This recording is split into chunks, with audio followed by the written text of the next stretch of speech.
Here we go. You really think you have a chance against us, Mr. Cowboy?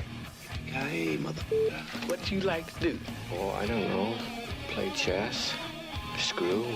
Well, let's play chess. They give off to Jonathan Taylor. Jump cutting his way close to the goal line. He's in there. Touchdown. I-N-D-Y. Jonathan Taylor. Wheeler finds Quan from the logo. Here's Halliburton into the front court. Mishandled it, but gets a shot. Hits it. Hits it. John, I have never been better to be on the air with you here in Indianapolis, a place where so many of my dreams have come true. The Ride with JMV on 93.5 and 107.5. The Fan. And I can't lie, watching Selection Sunday yesterday, and then I threw on my sweater vest like I'm Jim Tressel and went over and did Fox 59 Overtime with Hagan last night. I did feel a little bit like a year ago with Indiana State. Couple of things here. You know how I am not a fan whatsoever of most committees. Most committees, I'm not a fan of them. You get all these dorks, all these nerds together, and you get dork and nerdery results. I've always felt that way, and especially in terms of basketball. Crunching numbers. I don't know about this. I'm going to leave the room. Hold on.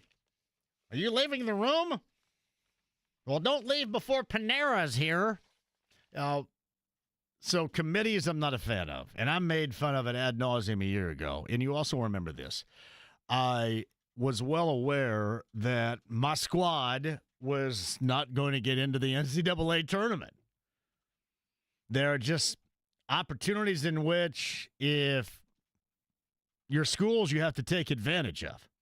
Especially one like Indiana State. So we found that out a year ago.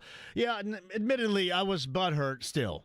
And I just really like to take the opportunity to make fun of most committees.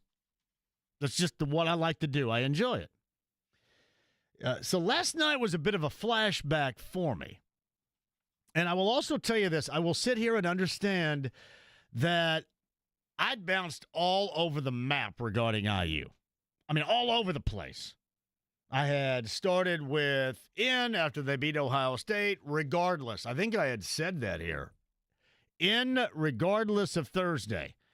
And then I roll into Thursday and watch that spectacle, and I go, okay, hopefully I'm accurate. And then all of a sudden things started to change. And then Mike DeCourcy came on here on Friday and said, hey, if you have issues with bid stealers, then IU could be in real trouble. And then you go over the course of the weekend. They're in, they're out, they're in, they're out. It was all over the place. It really was. And you're going to say, well, you know, what's it really matter? I don't want to see this team play again anyway. Bull crap. Bull crap. You want to see your favorite college team participate in that tournament. If I'm playing, I don't care where. I still want to play. I mean, hell, I still want to play in the knit, in the crown, in whatever. Because there's going to be some point in time when your dead ass is going to be asked to stop to play. No more playing unless you're paying. I, for one, do that at 55. Hey, like every, hell, I don't know, 3 months or so, the dentist charges me like $100 to play on Tuesday nights. I go, what? One of these days, they're going to tell you to stop. One of these days, just getting older is going to inform you have to stop. So I'm thinking whatever happened, you want to be a part of something, don't you? As a player, I know you're getting paid money and it's a business now and all this bull crap, but this does only come around once. Now, for some during the COVID era, it's come around once and lasted about a decade. However, it only comes around once upon a time. So in whatever form or fashion, I would advise you would take advantage of it. So yeah, I don't care what anybody thinks about IU basketball and not wanting to see them participate again because you're mad at Leal or Galloway or Ballo or Mbako and you don't like them and they do TikTok videos and they're not cool and they don't work. All of this, you still want to see these dudes play, don't you? You really don't feel that way. You can be mad a little bit later on. And honestly, it can feed your anger if they were to have gone over to Dayton and got de-pants by somebody, whether it's San Diego State or Xavier or Texas. So, yeah, I mean, I feel your pain, even though IU was literally, according to the committee, not the first team out. That was West Virginia. I'd be really pissed if I'm West Virginia. Got a first-year head coach coming from Drake to there, who's, by the way, been mentioned with the IU gig, but like everybody has, seemingly. But he goes there first year and probably, if you look at the numbers, deserve better. All right. There may not be. We live in a world in which we love what? We love to harbor, we love to fester conspiracy theories. Now, I would tell you that that's not on the top of my list of enjoyment, but maybe I do bring them up too often for you to buy into that. But for the most part, I think most of the world out there loves themselves a conspiracy theory. So you have the Carolina AD, and he is the chair, and they're deciding this with the selection committee. Now, I also harbor ill feelings because I was the only dork in this town, the only nerd, the only writer, the only radio host, the only television dork that was not invited ever to one of these nerd fests where they bring you in for a weekend and you got to spend an entire day to find out what they go through. Now, granted, it's twofold for me. There is zero way I could do that without leaving. Zero. I'm just telling you straight out. I would say, yeah, you know what? This is really boring. I'm leaving. Something's happening. I think I left the stove on or something. But I never really got invited, so there really wasn't that opportunity to decline on the fly. So I do realize that there's a lot that goes into this. But there are so many ridiculous and so many doable, if you were just smart about it for a minute, flaws that, again, you could do something about. I mean, think about Michigan, for example. The Big Ten Conference tournament looks like there is zero consequence to it. And I'm not here advocating for Dusty or Michigan. I had to answer a question about that a little bit earlier. But I'm just going by, you look at the seed for Purdue, the seed for Wisconsin, you look at the seed for Michigan, and you just go with the eyeball test. And believe me, sometimes that's the best test. And I do recognize that that's the test that we take when we're not smart enough to take the analytical tests or the mathematical test. And I'm right there in that category. I always talk about the eyeball test because I am nowhere near bright enough to take the higher level tests. But the one thing I do know is I know what I don't know. So I know, all right, I'm going to have to look at this because I can't do anything else about it. That's just a thought. But the analytical part I don't get, but the eyeball part I think we can all get. But a couple of things. Do you really want your chair involved in any sort of decision with a team like Carolina? And then, from what people are suggesting, that Bubba Cunningham gets, $100K in a bonus if they make the tournament. This is all stuff that you don't want to be a part of if you want to look legit. That's the way that it sounds to me. And again, that's the eyeball test, and maybe it goes further, and maybe I don't know what I'm talking about. But to me, it appears that these are avenues in which you would want to stay away. Am I wrong about that? Just out of curiosity. So I don't have that much of an axe to grind as far as IU. I know IU fans, you want to see your team in there. because that is still celebratory. And again, you want to see it because we want to see him in the tournament, no matter where it is, Dayton or whatever. And then, you're going to get to, make a coaching change, which I'm assuming that's going to make you happy. There are some of you out there I don't think will be happy regardless, because I think there are some IU fans out there that are just going to be a holic by nature and will never be satisfied with a stinking thing. And you're constantly going to play that card of, well, it used to be better and it deserves better and I only care about winning, when in fact you're just, again, a holic in nature and you're not going to be happy with anything. So, I don't have an axe to grind as far as IU not making it. Do they really deserve it? Probably not. But certainly neither does North Carolina. I guess you can make the argument that these other teams, Texas, Xavier, I will say this about Xavier. Xavier, and we're going to talk to Ryan Conwell, and I'll get into that coming up in a minute, a little bit later on in the show. They did get on a win streak, but we're talking quad 2 and not quad 1 or whatever. I'm just saying, as far as the whole process or the cycle of what you're trying to do with this, I would make sure that you get people in there that are over the top, satisfying everybody, that there will be no ill intentions. There is no leaning. There is no angle. I know in this world it is tough because we have all the information. All right? And hell, in this world, the world is so much smaller now, it seems like we know everybody. Or you know somebody that knows somebody else that knows somebody else. Or you have a business dealing with somebody that knows somebody. There's all these relatables and all these connections. But I would work much harder at making sure this process is as legit as possible than going on TV last night and doing interviews and really not having a good answer for a damn thing. Not one. And believe me, these people are all stratospherically smarter than my dumbass, and I realize that. But when dumbasses like me can go, I don't know if this sounds right, and then you can look at it and break it down in the fashion in which everybody does, whether you're an IU fan or a West Virginia fan, whatever.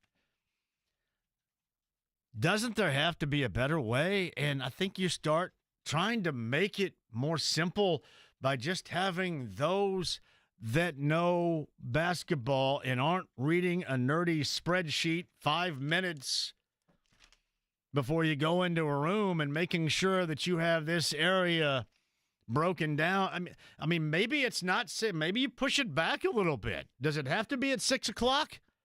Can it not be an hour or two later? Would that help? Could you push some of these games up a little bit further? I mean, is there any way? And I know part of it is, and I get it, part of it is having this argument, I'm sure, fuels it, and deep down, they probably dig it. But the one thing that's not cool, it's one thing to have a difference in opinion, but it's another to feel that somebody is being swayed by a bonus or a university affiliation. That's when it becomes problematic. And I thought that's where you went. And if that's the case, you have to have a great answer. And not be talking to people, for God's sake, on Wish TV Channel 8 and stumbling and bumbling and fumbling for anything. I mean, hell, it sounds like me trying to answer a question. Well, JMV, what do you think about this trigonometry? Well, it's got to be better than that. So those are my early thoughts. One team from the state of Indiana makes it into the NCAA tournament. That would be the Purdue Boilermakers as a 4 seed. They get High Point. Do we know? Have we done our research regarding High Point? Well, you're lucky because you're a good friend and host of this show. I've done it for you. So I've got all the important High Point information that you need. I don't know. I don't think he went to college. I do not think Kenny Powers is a graduate of High Point. I don't think so. But we'll get into that coming up. Hey, by the way, James, this is out loud to you, a little production-wise. The Colts say that Cam Bynum may call in here on his way to the airport. Cam Bynum is the new safety they brought in free agency. Actually, I think he was the first outside of the organization free agent brought in at the safety position. And I think he may call in on his way to the airport. I have no idea when that's going to be. So make it be like our break times here whenever we want. Like our break times, it's whenever the hell we want to do it. So we'll look out for Cam Bynum to call in here, maybe on his way to the airport if it works out. Dane Fife's on vacation, and I said, hey, you know what, my brother, there is no vacation for you. We need some input. Dane's going to join us coming up a little bit later on. Stephen Holder, who I'm assuming was out a little bit earlier at the Bynum press conference, going to join us coming up in the 5 o'clock hour. And you know me, and I've said this before, I'm a grudge-holding son of a gun. I always have been and always will. And this is something of my fatal flaws. It's not like I bring to the table these handsome, chiseled, incredibly good looks without significant flaws. And holding grudges is one. I did, however, not hold a grudge ever with my Indiana State guys of a year ago. I wasn't mad at Josh Schertz going to St. Louis. I wasn't mad at Kent and Larry going to Texas. Wasn't mad at Swope and Goggles going to St. Louis. And was not mad at Conwell for going to Xavier. Again, I knew it was going to happen. I was prepared for it. It bums me out because it was awesome last year. I got fired up about the NIT, for God's sake. It was awesome. But I did not hold a grudge.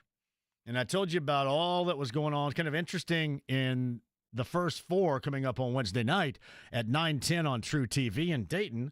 You've got Texas and Xavier.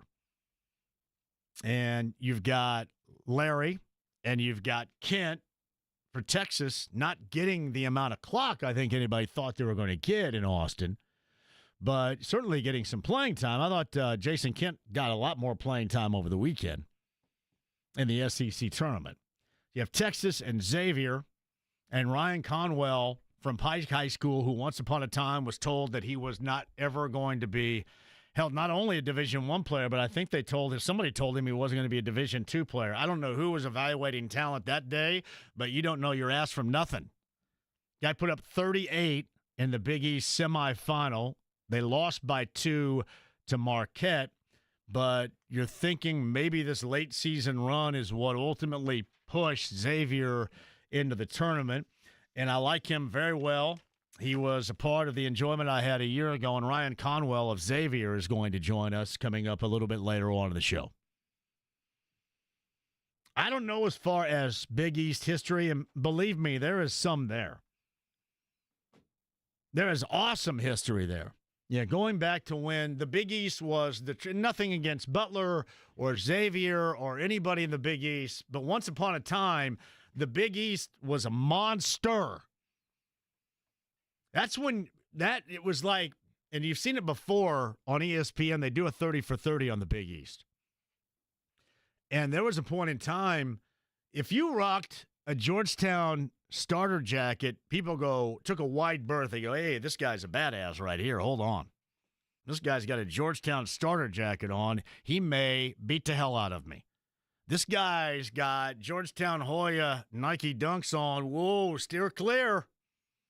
Or wait a minute, this guy can play hoop because look what he's wearing. And you may not be able to play a lick, but it was something that was so incredibly cultural back then.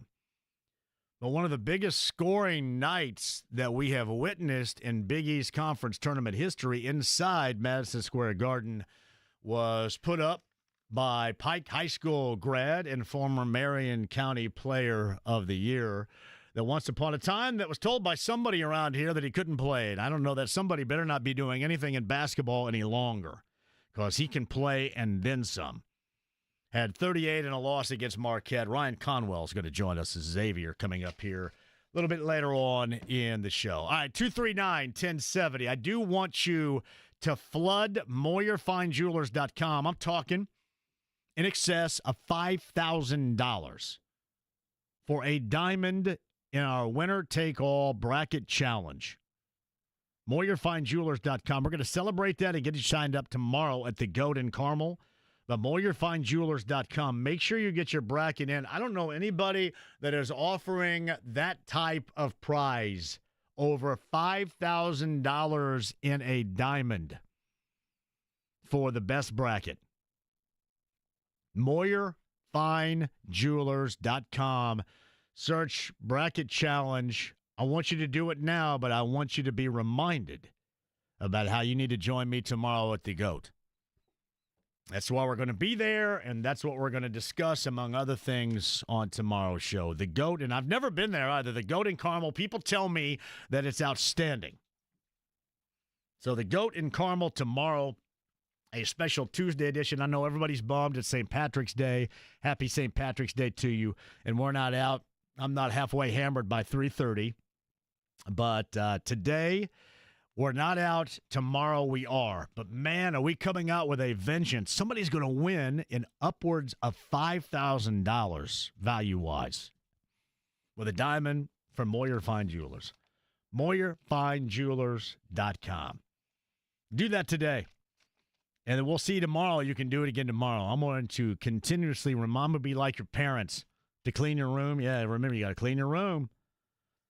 Got to clean your plate. Got to take out the garbage. Change the cat litter. And obviously, the payoff for this is huge. Over $5,000. And a diamond from Moyer Fine Jewelers in Carmel. MoyerFineJewelers.com. Go ahead and check that out right now. Yeah, Boilermakers, a 4 seed. Man, the Boilermakers, I'm sorry. I know they've been playing rough recently. But you talk about getting a pathway of opportunity back to Indy. Really, that's all you can ask for. High Point coming up here in round 1 in Providence. What is that, 12:40? With that matchup later on this week with the point that is High Point. That's Thursday at 12:40. High Point, offensively, very good. Defensively, can't guard James and his man bun. That's problematic. You got to be able to check James and his man bun. But can't score. They really haven't beat anybody of consequence, but I think you've probably seen right. You combine this being a 13 seed, 13v4, so everybody nationally believes that High Point's going to roll over on Purdue because Purdue, the way it has been playing here recently. 12:40. That's coming up on Thursday on True TV.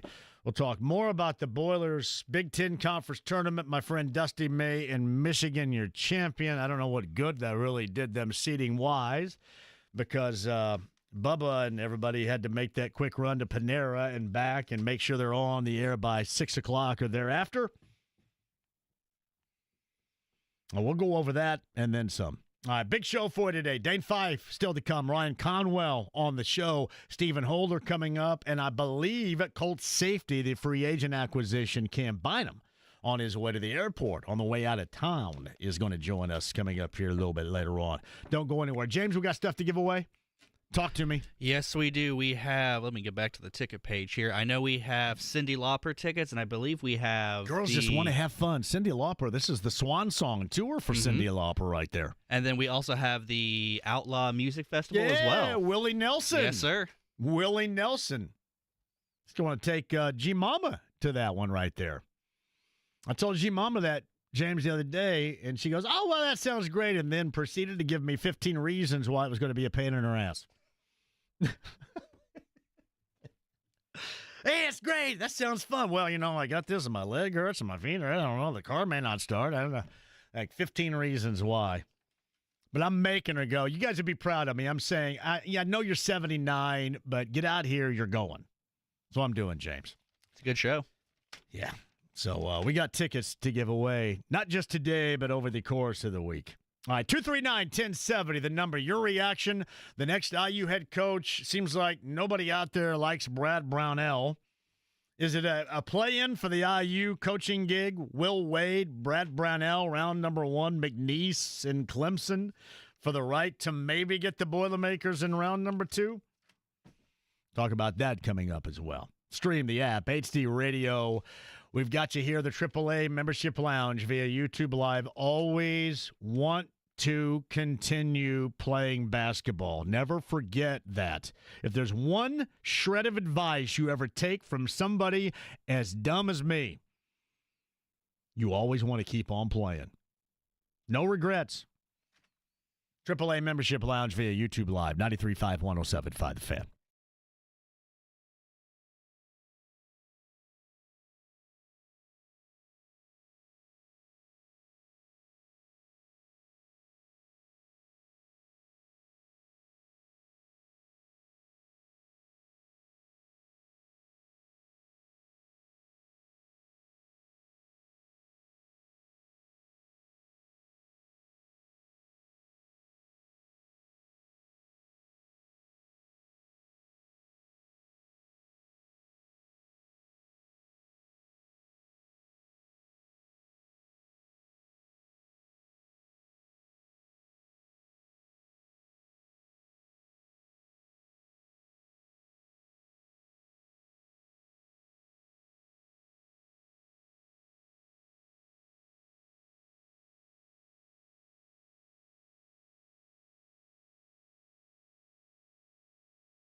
I want you to be nice.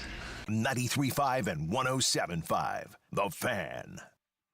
I'm John. Thank you for joining us. Producer 4, High Point. High Point has a lot of offense. High Point struggles defensively. That sounds a lot like me describing me. I've got a lot of offense, but I struggle defensively. Hey, by the way, too, shout out to Morning Dude and athletic reporter James Boyd, who joined us yesterday morning for a little morning pickup hoop down in Center Grove. I'm going to tell you what, you talk about a group that showed up yesterday. What a great pace. 16 deep, ready to go at 8 a.m. on a Sunday morning. I love my guys. Dedication. Is Boyd a good hooper? Yeah, he can play. He can play? He can play, yeah. He fit right in. And what's so good about it, and you guys, if you still hoop on that particular level, you know everybody that I play with can play. And it's nothing against if you can't, but you know how to play, and there's no jackassery going on. You're not going to get underneath anybody. It's just really good. Like, I'm out there because I love it and because I burned like 1,200 calories yesterday morning, which was awesome. But great group. 16 hardy souls showed up at 8 a.m. with us yesterday. And James, for the first time, James going to come back, I think, too. Good group, though. Really good group. All right, so we'll get back to that. I don't know how much more I want to add to the whole committee thing at the start. Yeah, I mean, I know it sounds like, hey, it's just IU dude, sour grapes. Well, first, I'm not an IU dude. And second, it's not sour grapes. It just makes them sound silly. It just does. At the very least, please have better answers ready. Be savvy. And at some point, go with deeply rooted basketball knowledge. I know everybody makes fun of when TNT and TBS, when Turner goes, along with CBS and it gets Barkley and Kenny Smith. Well, they don't have enough college basketball knowledge. Well, you could say the same thing, about these committee folks. Go with people that watch, that know. I mean, really anybody. But more so than anything else, go with those that don't have, I want to say don't have a connection, but my God, don't have that deep of a connection. The other argument is, I know they've done it this way forever, but you change up a lot of things in what you do. Can you imagine they want to add how many teams to this tournament? I dig the argument. But you don't want to look like they looked yesterday. There's one thing last year, me making fun of them for Indiana State. I think I was just making fun of them for the sake of making fun of them. But it's another to look shady. I don't think you want that. A lot of people are pointing that finger.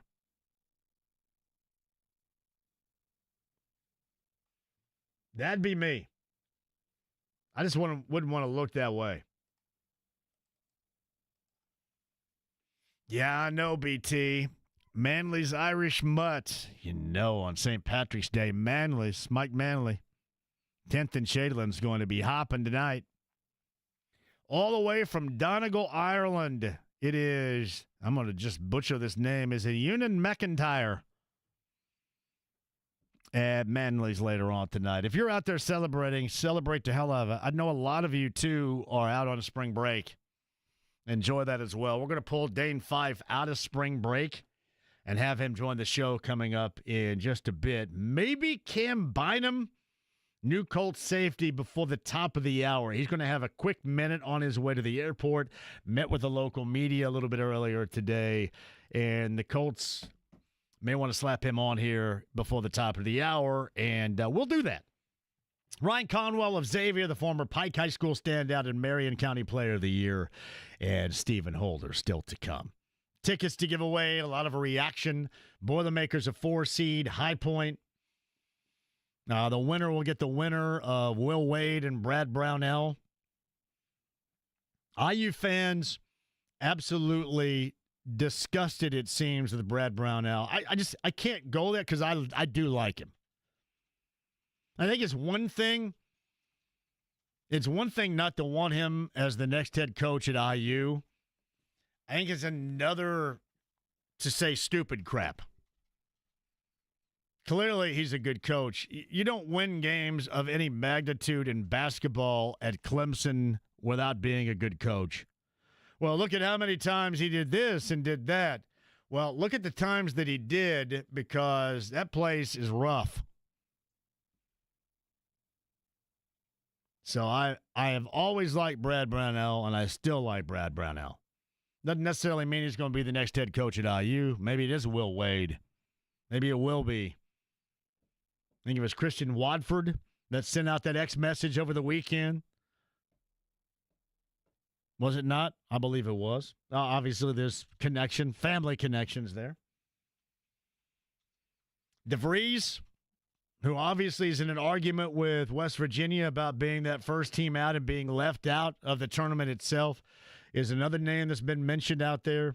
Ben McCollum Drake, another name that's being mentioned out there. I know you guys don't need my advice, and maybe you don't even want it, although there is a reason why you're listening to the show. Maybe I am entertaining.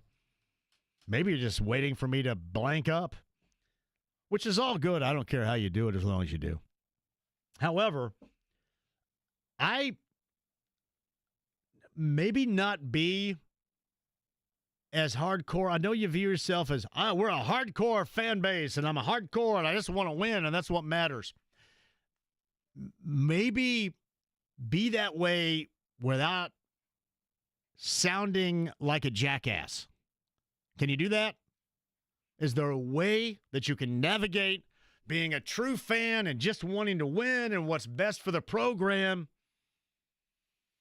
and wanting to get back to the recognition of high-level, elite-level basketball, consistently having it in Bloomington? Is there a way that you can project your fandom where you don't look and sound like a complete jackass?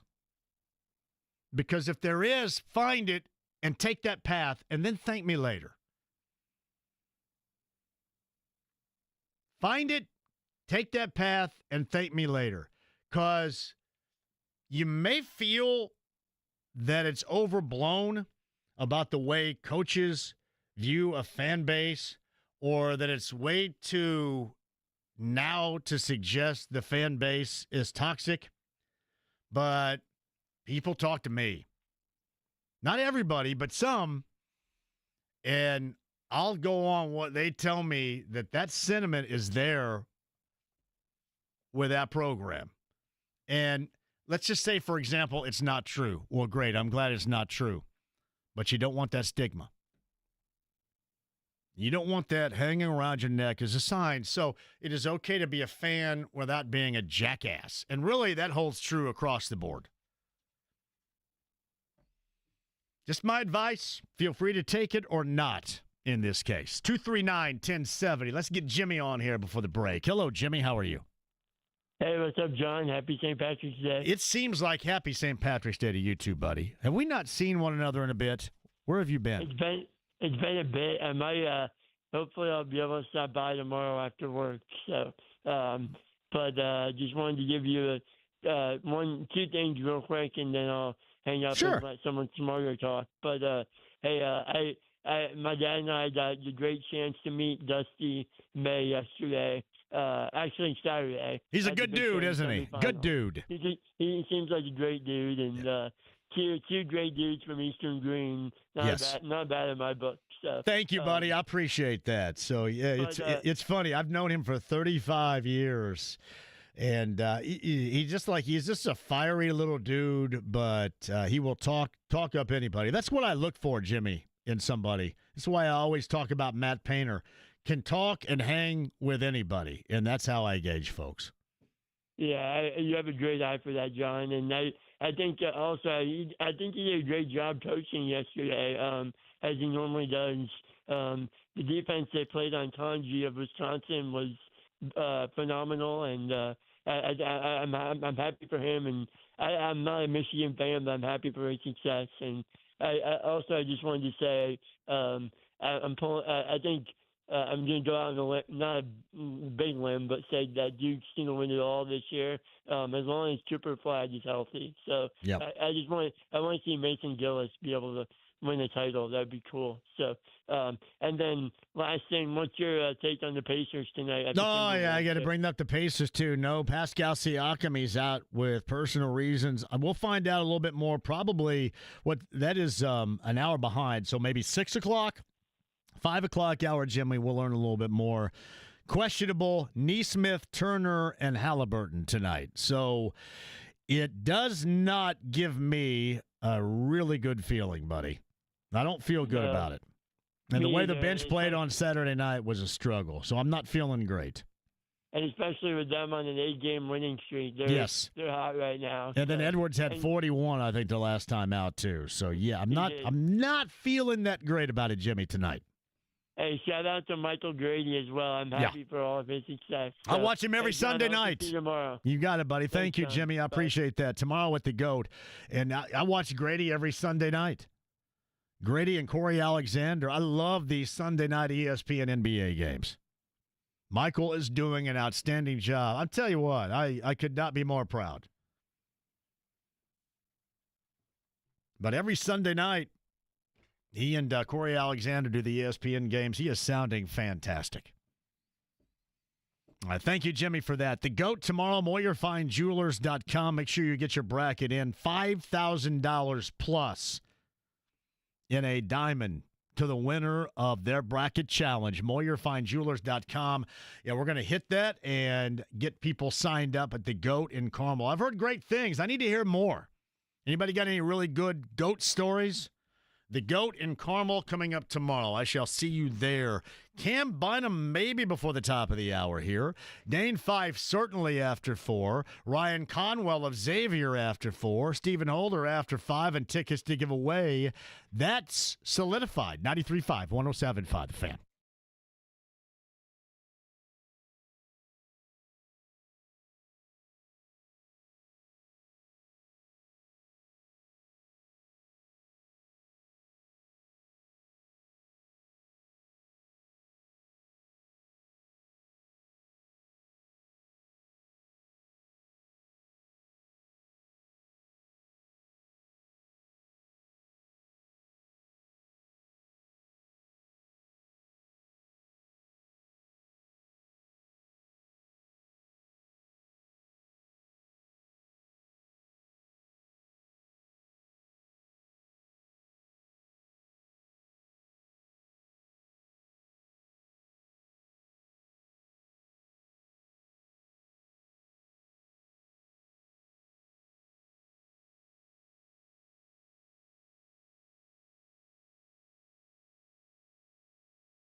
An average guy with exceptional hair. 93.5 and 107.5. The Fan. Xavier guard Ryan Conwell is going to join us from Pike High School. 4 o'clock hour. Fife at some point in the 4 as well. Stephen Holder coming up after 5. Now, Stephen Holder and others in action earlier today because Cameron Bynum is in town speaking with the local media. Of course, a free agent signing the first of those outside of the building at safety for the Colts last week. And Cameron Bynum is going to join us, I think, here before the top of the hour as he is on his way to the airport. So Cam Bynum will join us coming up in a bit about exactly what transpired to get him in a Colts uniform beginning this upcoming season, too. I think it started out as the 13th best corner once upon a time and then made that transition to safety. If you remember, the Vikings had a fantastic, hell, you saw the Vikings a year ago, too, if you're a Colts fan, but had a fantastic season all the way up until the start of the postseason and ended about as abruptly as it could. $30 million guaranteed for Cameron Bynum. A little $18 million signing bonus. And he's going to join us coming up here before the top of the hour. Seaberg writes this, JMV.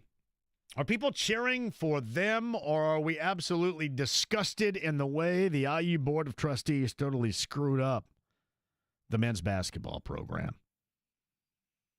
If you get rid of Woody last year, they have Dusty this year. It was warranted a year ago just as much as it is this year. The only difference is that Dusty is going to be unavailable now.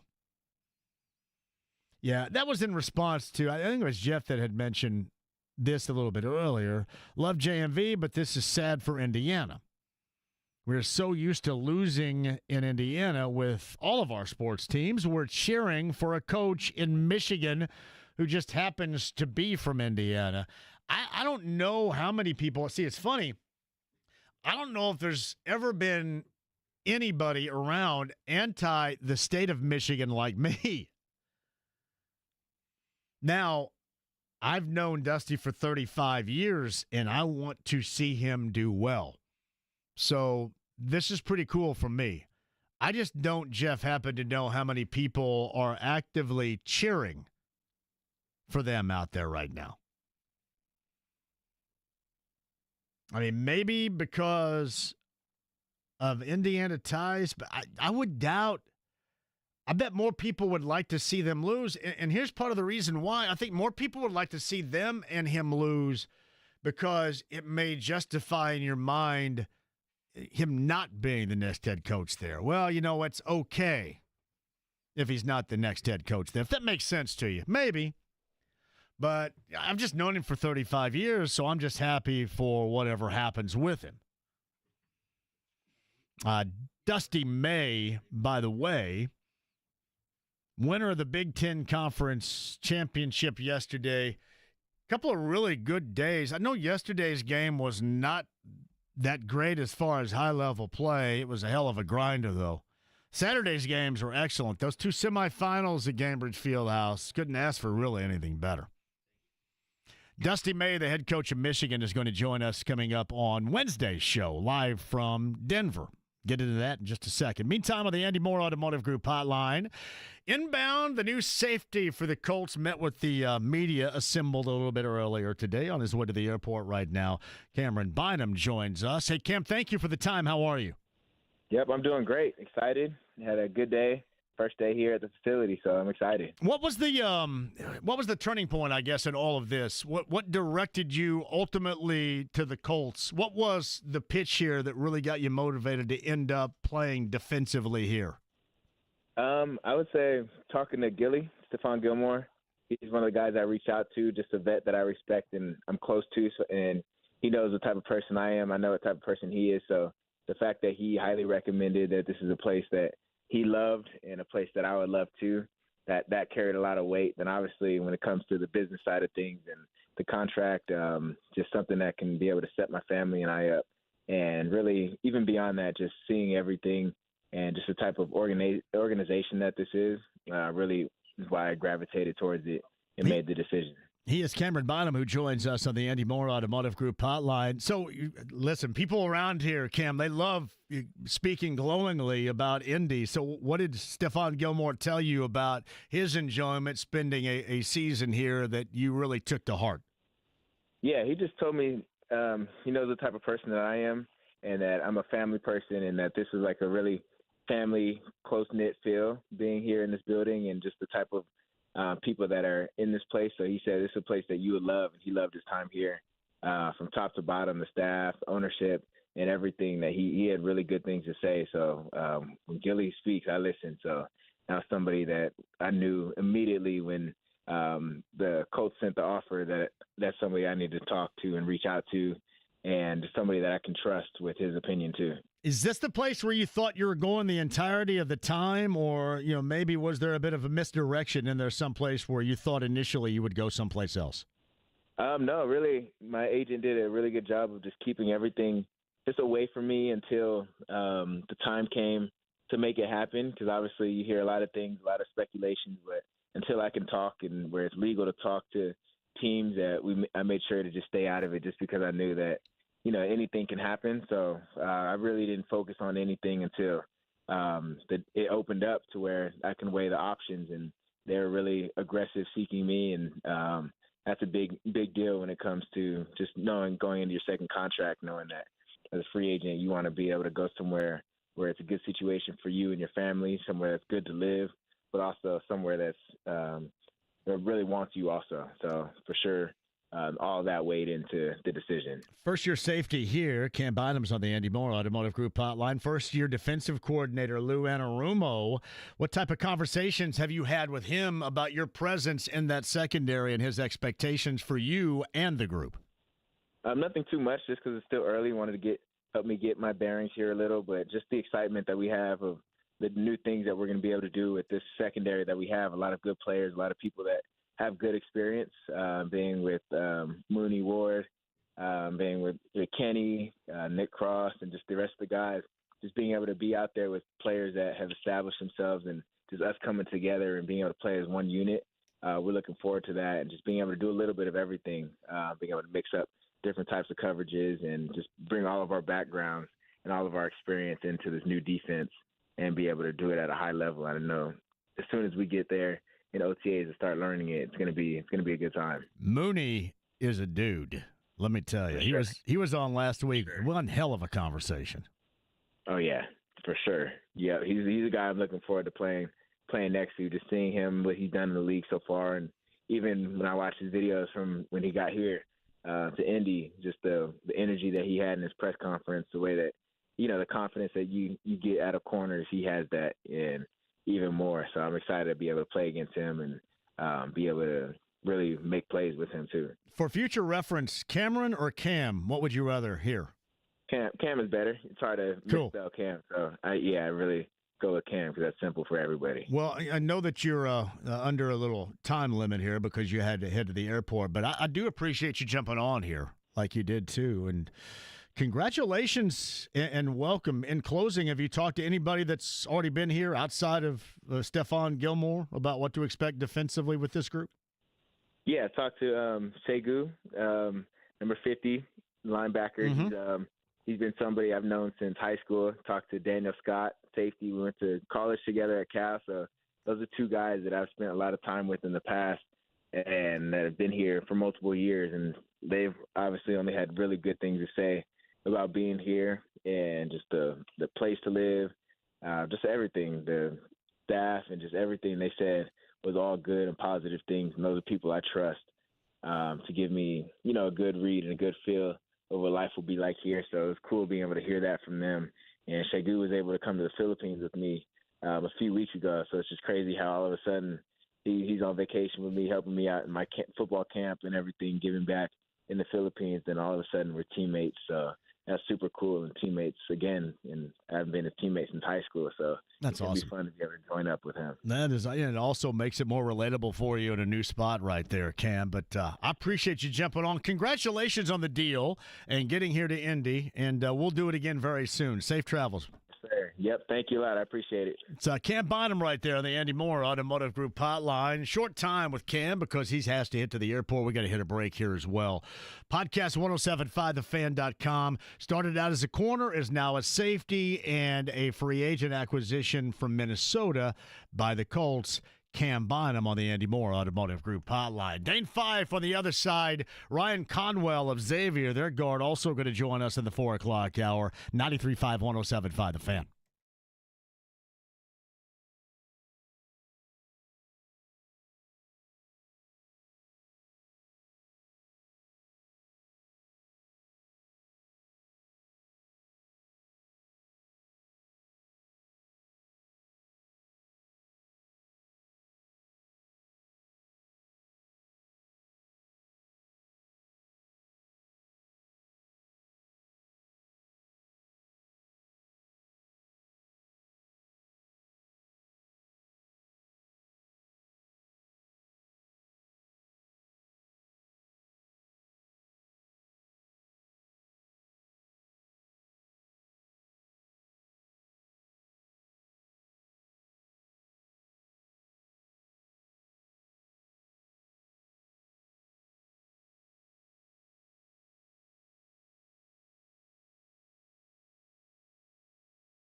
on 93.5 and 107.5. The Fan. Can't bite him. The new Colts safety just joined us. Podcast 1075thefan.com. Ryan Conwell had 38 in a 2-point loss to Marquette in the Big East semifinals. Ryan Conwell of Pike High School, the former Marion County Player of the Year, is going to join us coming up at the bottom of the hour. Stephen Holder after 5. Dusty May on this show coming up on Wednesday. The GOAT in Carmel tomorrow. MoyerFineJewelers.com. Fill out that bracket for your chance to win a $5,000 plus in value diamond from Moyer Fine Jewelers in Carmel. MoyerFineJewelers.com, and you can join us tomorrow. We're going to promote that. We're going to get you signed up and have cocktails and stuff in Carmel tomorrow at the GOAT. So we'll see you there tomorrow beginning at 3. Again, MoyerFineJewelers.com. Meantime, on the Andy Moore Automotive Group hotline, we have to give it a lot of love here because this is in the midst of a vacation, which we know our next guest is in desperate need of, along with the family. On vacation right now, friend of the show, former coach, former player. And I'm kind of hoping that he's been drinking this afternoon, but I'm not quite sure. Dane Fife joining us now. Are we drinking today, Dane, on vacation? Not yet, Johnny. We're sober at this point, but the weather is it's subpar right now, so I might have to switch to that. Warm me up a little bit. Where are we? We are down in St. Pete. Like subpar in what fashion? What's subpar to the Fife family weather-wise? We're looking high 60s, but there's just quite a bit of wind, man. We're looking at wind upwards of around 20 to 25 miles an hour. I'm looking at the beach, and there's not a soul out there. Oh, man. What the hell are you doing, man? It's a heartbreaker. Besides talking to me, I guess this is a good time to talk to me then, right? You know what? A lot of people tell me, John, they like to see my beach bod. Yes. Just a lot of people told me that, but I'd rather sit inside the hotel, look outside at the beach, and watch the History Channel. That's an ideal vacation for me. I did not know you were a deeply rooted history buff. Is this accurate? I love it. I love primarily it's kind of the U.S. war history. Okay. I can dig into that. Johnny, have you been to Normandy yet? I have not. Unless is it in Kentucky? No. Okay. No. France is what you're talking. I have not. That's where I want to go. Not been to France. You know, I've only been to Europe one time in my life. Shame on you. To London. I went to London with when the Colts played over there. I had a great time, though. Nice. Oh, man. You talk about somebody getting a little lit. Wherever I go, I'm just like the Pied Piper of getting lit. So, yeah. You can take the boy out of Greene County. You can't do that, man. Hey, speaking of Greene County boys, what'd you think about our guy over the weekend? Oh, impressive, man. I felt like, every team has a roller coaster ride, and I just felt like Dusty's team, the Michigan Wolverines, were worn out. Dusty kind of gotten all he could out of Michigan.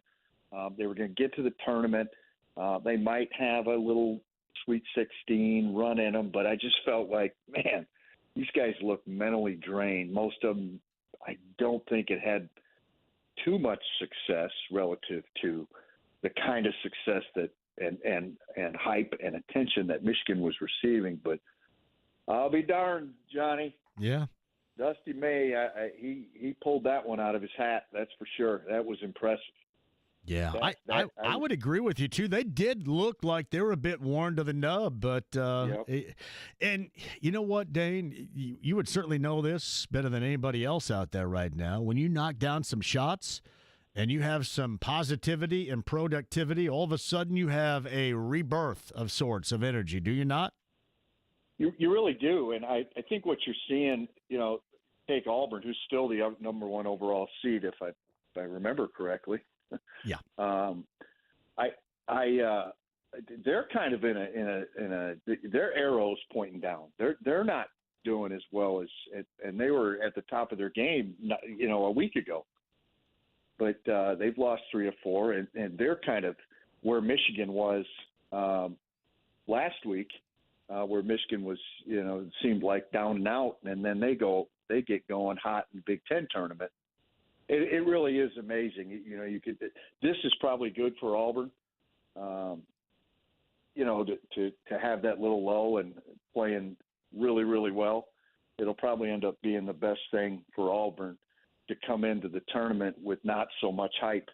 And I say all that in the number one overall seed, but I think internally, this gives Pearl the added ammo, them losing in the SEC tournament, to really get in their stuff a little bit and get them going, get them back going, and hold them accountable to probably. It gets hard holding your players accountable when all you're doing is winning. Might get a round 2 matchup in Lexington with Louisville, just like 90 minutes down the road. Think he's thrilled with that? Probably not. Probably not. There's a lot of weird stuff going on yesterday. What did you think? Think we saw a couple of teams get hosed at the hands of Carolina's inclusion, for example, yesterday? You know what?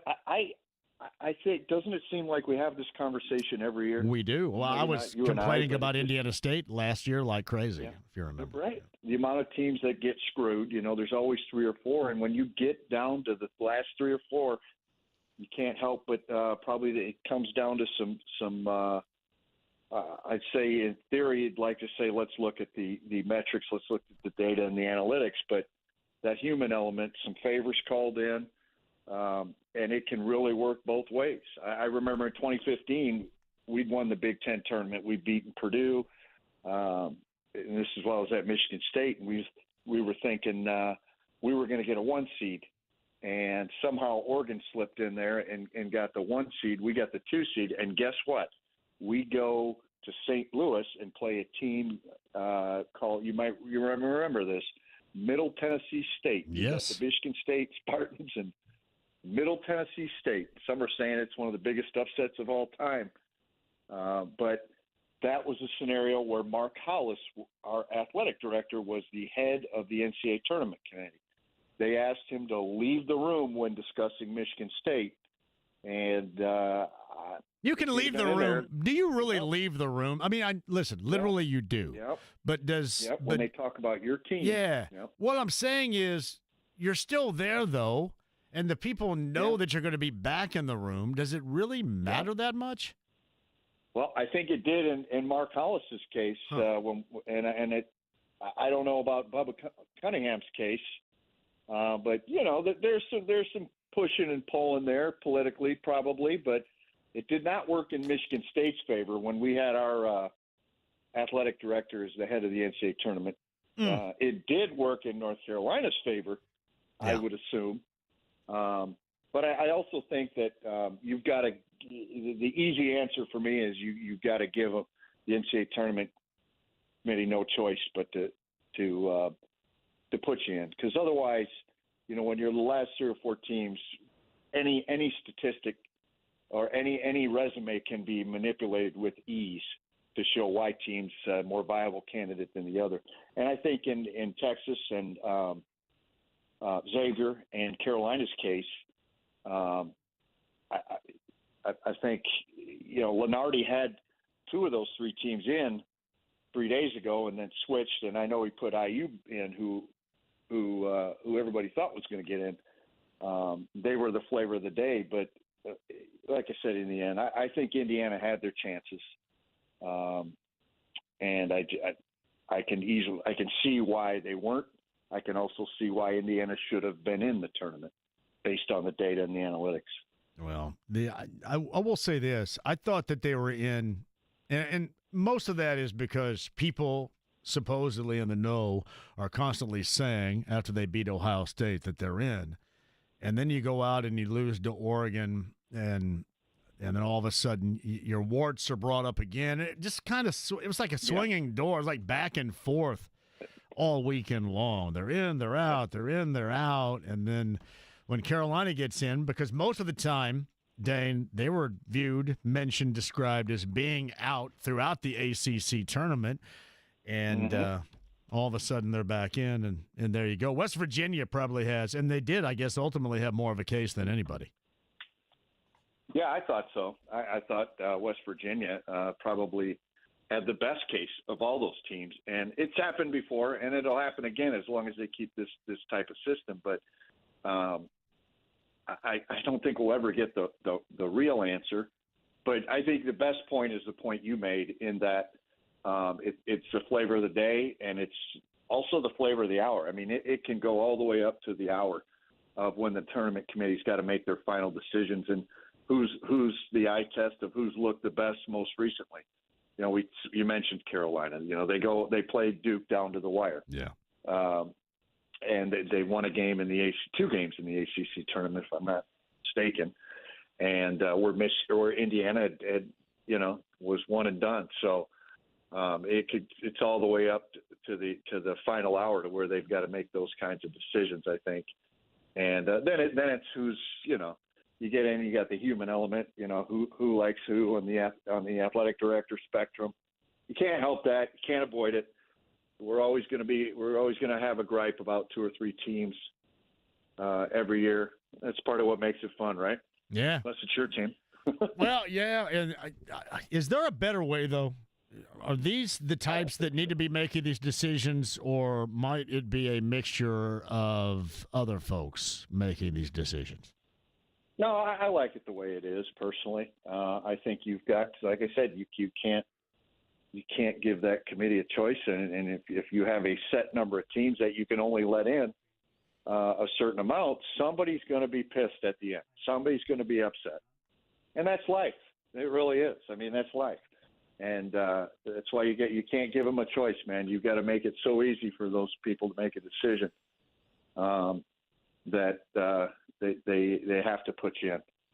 So Dane Fife is on vacation in Florida right now on the Andy Moore Automotive Group hotline. Jim McCann in Southern California says beginning tomorrow, temps will be moving up with light breezes for the Fife family. High of 75 tomorrow, 76 Wednesday, 75 Thursday, 70 and 72 Friday and Saturday for the Fife family gathering. I might have to snap a photo of the Fifester on the beach. Yes. Show you this bod. You got the beach bod going? Yeah, a lot of people tell me. You've been working out at the Iron Pit Gym in Bloomington? No, not at all. No. Nope. No tan. Body hair is grotesque. I think, but I think there's maybe something about me. I've got some appeal. Do you really? What would that be? People have told me. How would you describe it? I'm not sure. A little bit of pear shape. Pale, hairy. I don't know. But just people have told me, like some people just said that about me, and I've kind of owned it, So I'm going to see how it goes tomorrow. I might send a photo to you. Okay. You could post it on the website. I will. Let you judge for yourself. Just is it like that Costanza photo in the episode of Seinfeld on the beach? Remember that? What people have told me, it's more of Will Ferrell. Oh, nice. Will Ferrell, old school, streaking type of body. And he's never been apprehensive about unveiling the bod in public, and neither are you. Yeah. Makes sense. And I hear it's got some appeal to some people. Yeah. They're always kind of laughing about it, but that's also appeal. You don't necessarily have to be swooning or oohing and eyeing. It can be laughing too. I think it's more gawking, laughing like, man, that guy's he looks good. What do I do? Hey, going into this tournament, who do you like? Anybody stand out to you? I believe, my short term, I have gone with Houston right now. That's not any breaking news. They're like a 1 seed, but still, that's I'm going with Houston and a little bit of mixture of defense. You know what? I think William Moyer-Me Jewelers, they should somehow tie this in to Bruce Pearl. Pearl.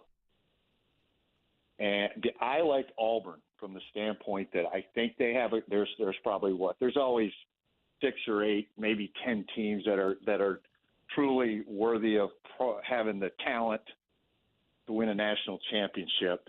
I think Auburn's one of those, of course, naturally. That's why a lot of people think that. But I also think Bruce Pearl has the green light right now to get his team's attention. and because they haven't been playing well. Like I said earlier, when you're playing well, it is real hard to keep your guys focused because, the human nature, that element, you just get too high. You get too comfortable. You get complacent. And so Bruce Pearl has the green light right now to get his team's attention and light them up a little bit and humble them. And so from that standpoint, I think it helps Auburn get back to potentially playing at an elite level, a national championship level. So Auburn would be probably my first pick. I'm not as high on Duke maybe as a lot of people are. I like Houston. I question their ability to score the ball. I think the dark horse for me would be Wisconsin. One, because they can score the ball. Back to that Auburn deal, I think, they went all the way to the championship. They felt like they probably should have won and didn't, so they're mad about that. I think Greg Gard's just done an outstanding job. He's just put together a really good roster. So Wisconsin would be my dark horse, but I really like Auburn, and then there's Florida, who's playing at a really high level right now. I don't know if they can string that together for 6 games. Like I said, does that wear you out? Do you think that SEC gauntlet would wear you out like that? I know they have a lot of depth. I don't ever subscribe to that. I think, you got. I always put it back to just being able to handle success. I mean, if you've got the personnel, if you're good enough, like I said, there's 6 to 8 teams probably that really have that elite talent. And then if you've got the maturity to be able to handle that success for 6 straight games, that's hard to do more than anything. And then staying healthy, of course. Why does everybody think you want Brad Brownell as the next head coach in Bloomington? You know what? I like Brownell. I do too. I like him a lot. I like him too. I think he'd be a great coach at Indiana, but I have not. I've put out on Twitter just different. Yeah, every time you say ball coach, people think you're advocating for the next head coach, and they think that you want to get a job. That's why you're doing it. Have you noticed that? Really? No, I haven't. I haven't paid any attention. Yeah, that's trendy. I do like to troll people. Gosh, let's see. I'll have to think about the next coach. Then I might want to get a job from. But no, I was sitting with a couple buddies in Florida, and they said, just put Brownell out there and watch what people do. And so that's what I do.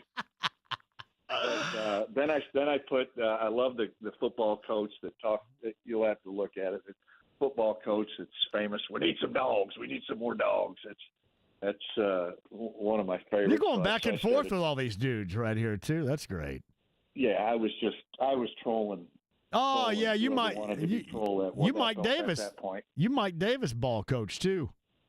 Oh yeah. I was really trolling. But you know who I think? You know how I get just my ideal candidate would be someone like Mick Cronin, if not Mick Cronin, just because I think that Mick Cronin has the right temperament to handle this Indiana conglomerate. It's just the fishbowl is the buzzword, but it's true.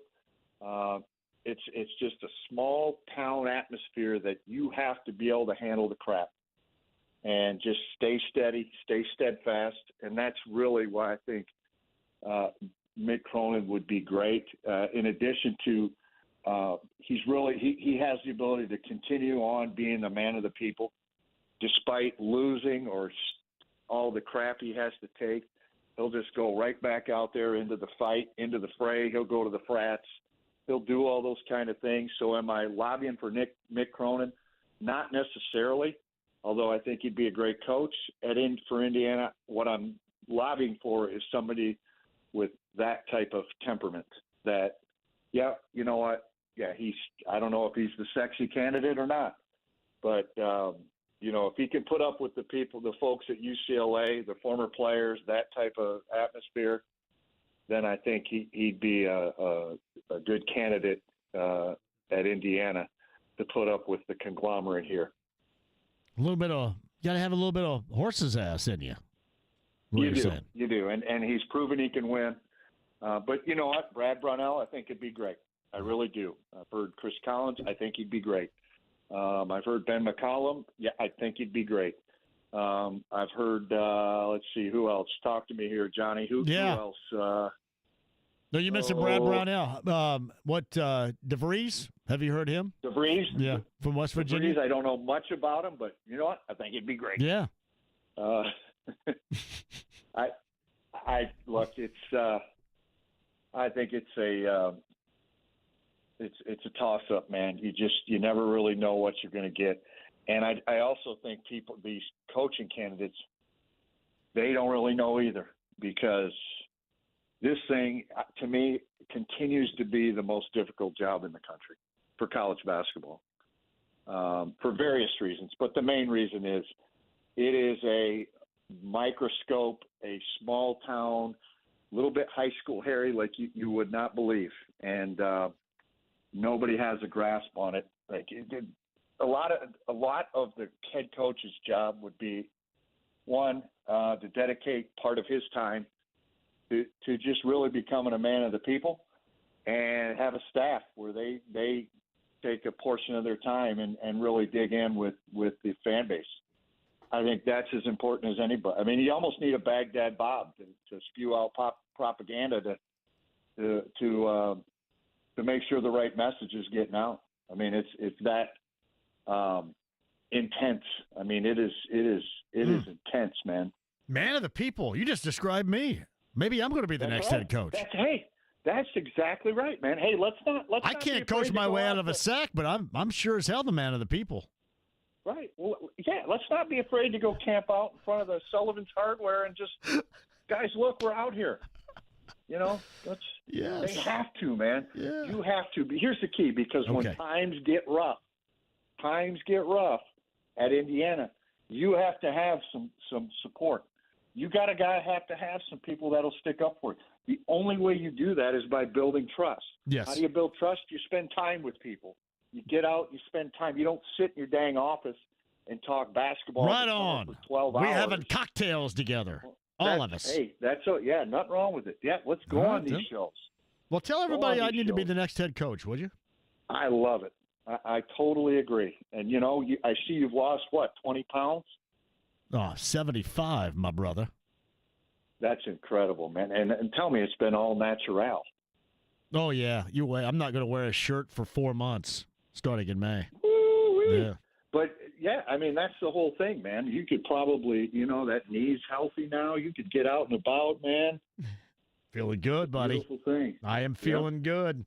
I can't lie about it. I am feeling the best I have felt. You were probably in high school the last time I felt this good. I bet when you get out and about now, you've got people asking if you'll moyer them, huh? Yes, no doubt about that. We're going to moyer everybody tomorrow. Too bad you're not here. I know, man. Hey, stay in touch. Have a great vacation. You bet. My brother, I appreciate you jumping on here. We'll do it again soon. You bet. All right, see you. It's Dane Fife for the Eddie Moore Automotive Group Hotline. It's me. I'm the next head coach of IU. What do you guys think? Ryan Conwell, Xavier, Pike High School, other side. Don't go anywhere. 93.5, 107.5 The Fan.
7-5, The Fan.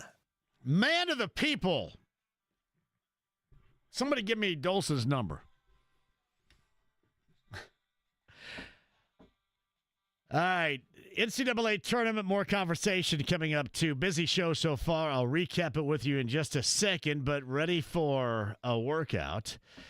You know him really well, Indiana State a year ago, and Pike High School, Marion County Player of the Year he was. And now a guard with the Xavier Musketeers. They play in the first four on Wednesday. 9-10 versus Texas, and there is some familiarity there without doubt. 38 points.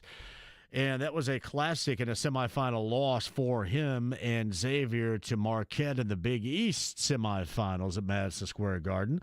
Ryan Conwell, kind enough to join us on the Andy Moore Automotive Group hotline. Hey, Ryan, thanks for the time. How are you? I'm doing well. Thank you for having me. Yes, sir. How big of a relief was it when you and your teammates saw your name pop up there last night?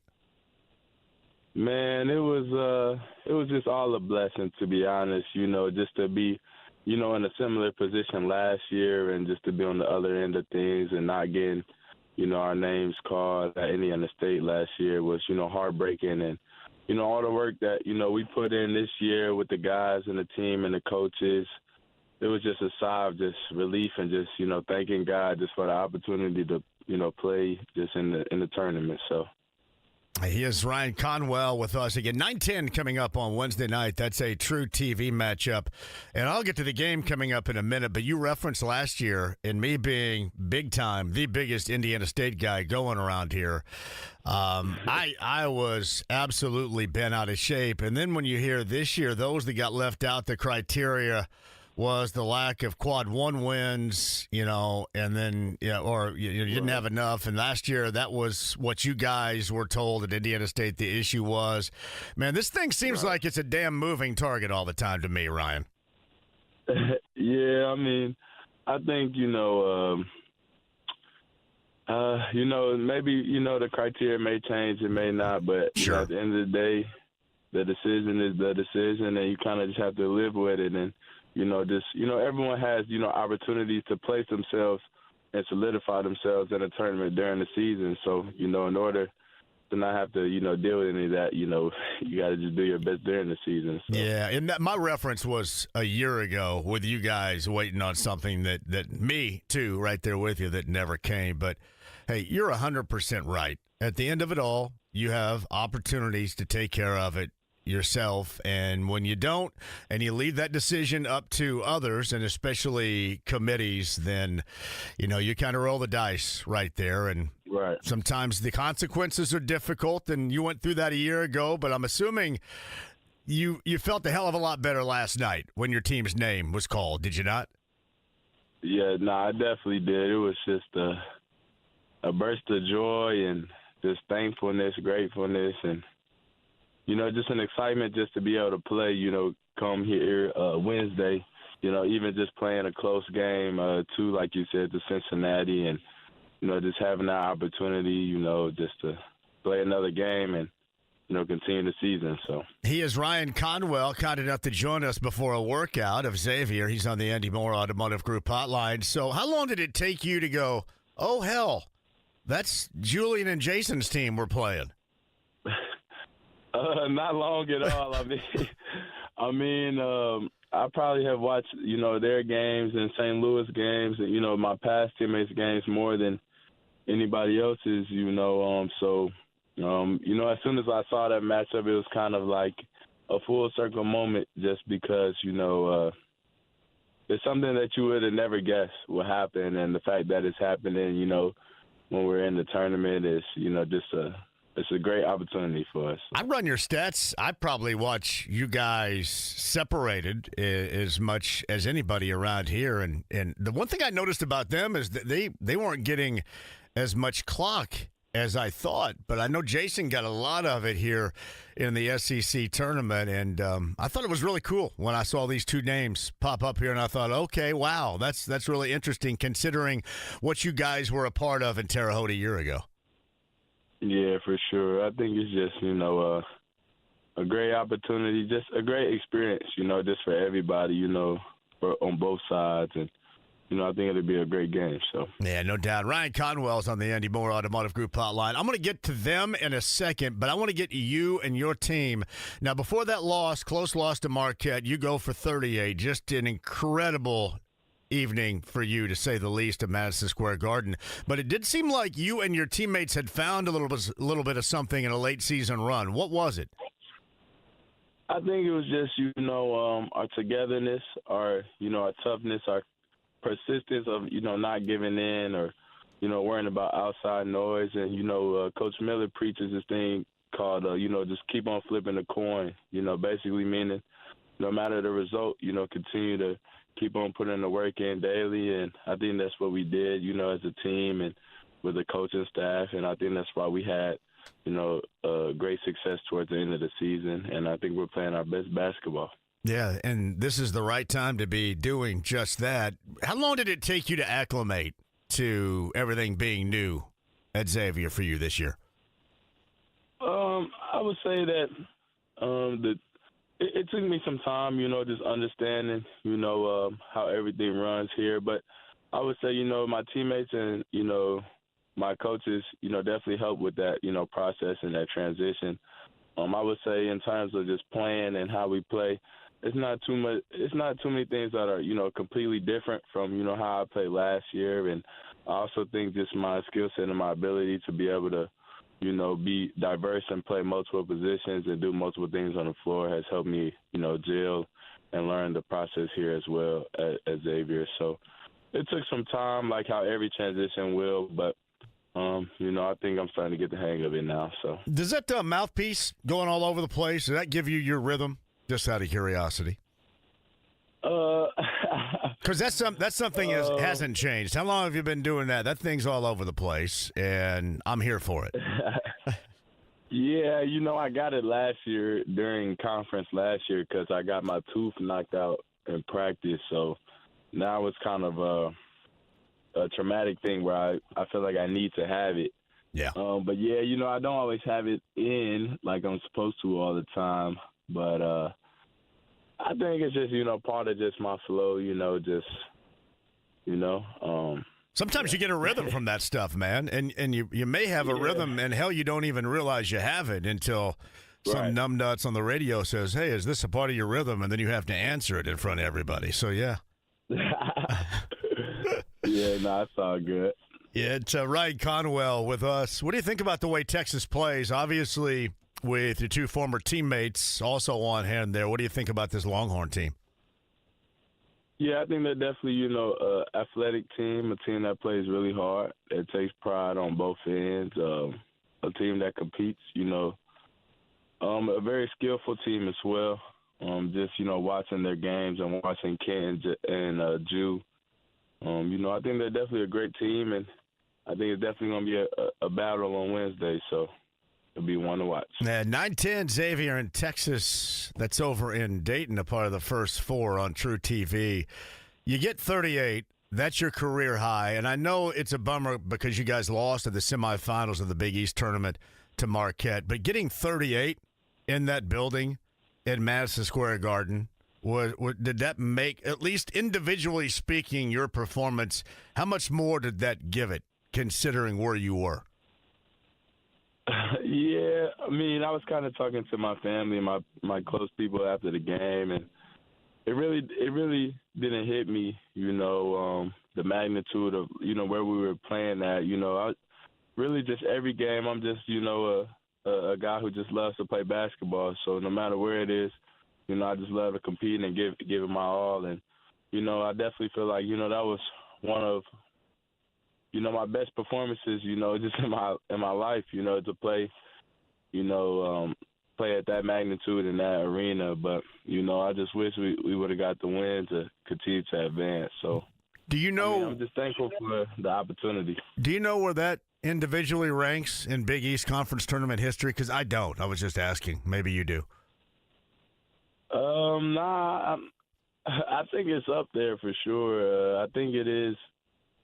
I'm up there for Xavier. I know that, but I'm not sure about, the exact numbers or where that ranks.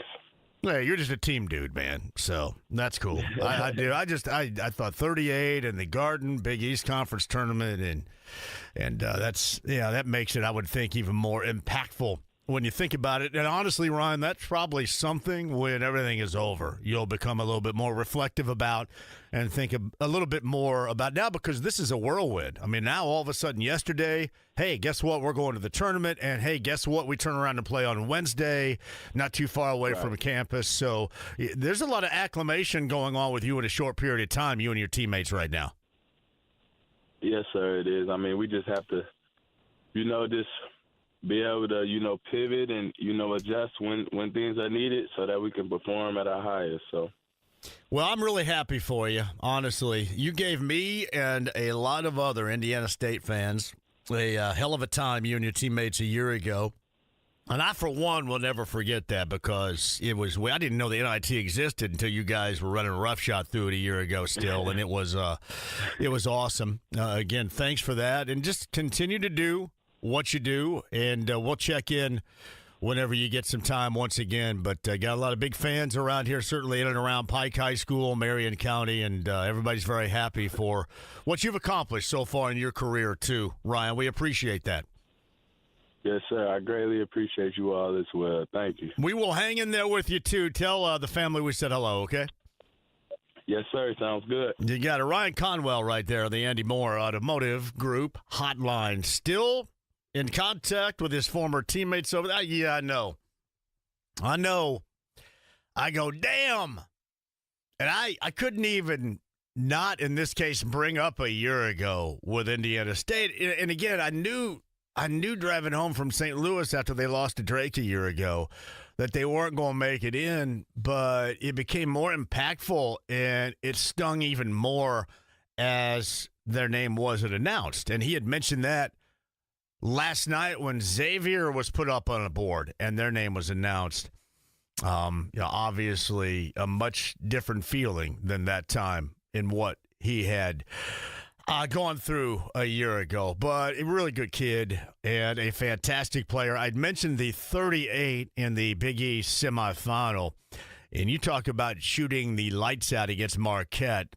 Unfortunately, they lose, but at the same time, that was one hell of an offensive evening for him. They get Texas, that's Xavier, Texas, coming up at 9:10 on Wednesday night. That's Ryan Conwell, the former Pike High School standout and Marion County Player of the Year on the Andy Moore Automotive Group hotline. Let us take a break. We shall return. Coming up on the other side, do not go anywhere. Tomorrow's a big day. You and your bracket. $5,000 plus diamond in our winner-take-all Moyer Fine Jewelers Bracket Challenge. Are you guys ready? Have you submitted your bracket? Make sure you log on MoyerFineJewelers.com today and get to the bracket challenge. Again, $5,000 plus. Winner-take-all diamond, courtesy of Moyer Fine Jewelers. And you're not going to find anything like that anywhere, and I want you to be present with us as we celebrate that tomorrow at the Goat in Carmel. The Goat in Carmel coming up tomorrow. I would love to see you there. Again, MoyerFineJewelers.com to make sure you sign up for that bracket challenge. Maybe the most important of your life going on this week. Do it today, MoyerFineJewelers.com. All right, quick break. We'll come back. 93.5, 107.5, The Fan.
93.5 and 107.5. The Fan.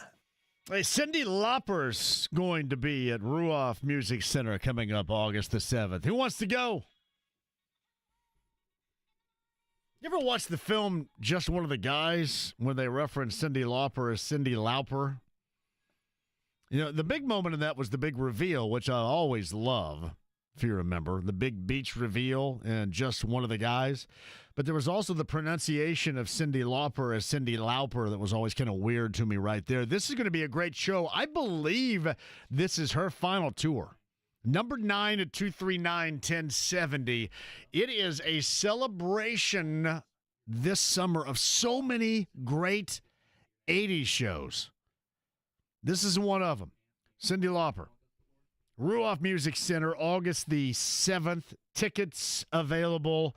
Go get them, and you can win them right now. Number 9 at 239-1070. You will go on us. We'll have these for you all week long. I don't know why it should bug Cyndi Lauper. I love Just One of the Guys. What a great reveal. It has Zabka in it. It has an incredible reveal at the end. I mean, just there were sound effects. It would be just like that. But the dude references Cyndi Lauper as Cyndi Lauper. Oh, and I'm Cyndi Lauper. Like, what? Remember when Cyndi Lauper was big with Captain Lou Albano in the old school WWF? Began her solo career in 1983. I think this may be the final tour.